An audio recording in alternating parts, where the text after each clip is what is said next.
Jet विमान उदयपुर की जमीन पर उतर गया। सारे गार्ड्स जेट के चारों तरफ खड़े हुए थे।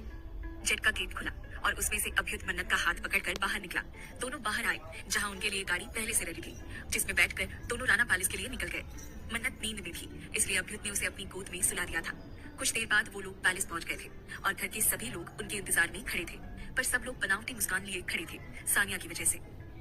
अभ्युत मन्नत का हाथ पकड़कर कार से बाहर आया और बंगलों के अंदर जाने लगा। मन्नत को दादीसा दिखाई दी। उसने अभ्युत का हाथ छोड़ दिया और भागती हुई दादीसा के गले लग गई।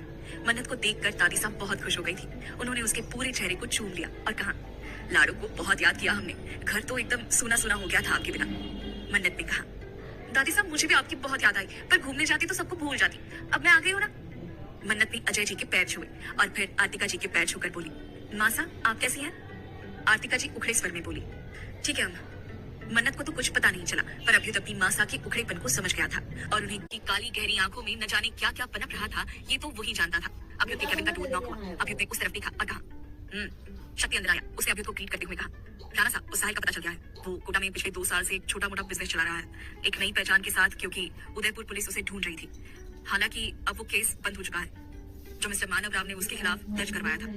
शक्ति की बात सुनकर अभ्युत के माथे की नसें फूलने लगी थी। उसने अपनी मुट्ठी कस ली और दमदार आवाज में बोला, उसे उठाकर यहाँ लाया जाए। शक्ति ने कहा, जो हुक्म राणा साहब, हमारे आदमी आज ही निकल जाएंगे। अभ्युत का दिमाग गर्म हो रहा था। चारों तरफ से उसे सब कुछ उलझा हुआ सा दिख रहा था, कहीं भी चैन नहीं था। अभ्युत परेशान होकर खिड़की के पास खड़ा था। शक्ति उसकी सिचुएशन को देखकर बोला, राणा साहब छोटा मुंह बड़ी बात कर रहा हूँ, पर मुझे पूरा यकीन है आपका फैसला एकदम सही होगा।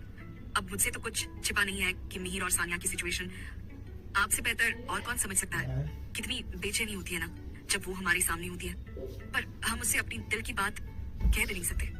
शक्ति की बात सुनकर अभ्युत उसकी तरफ मुड़ा और कुटिलता से बोला, काफी जानने लगे हो हमारे बारे में, अच्छी बात है। तो ये भी जान लो कि अगर हमारा काम वक्त से नहीं हुआ तो तुम्हारा क्या हाल होगा, पता है ना शक्ति सिंह। भाग 75। रात के 12 बज चुके थे। मन्नत बेड पर बैठी बैठी नींद में झूल रही थी। सामने टीवी चल रहा था, जिस पर शिनचान और उसकी बहन घर में हंगामा मचा रहे थे।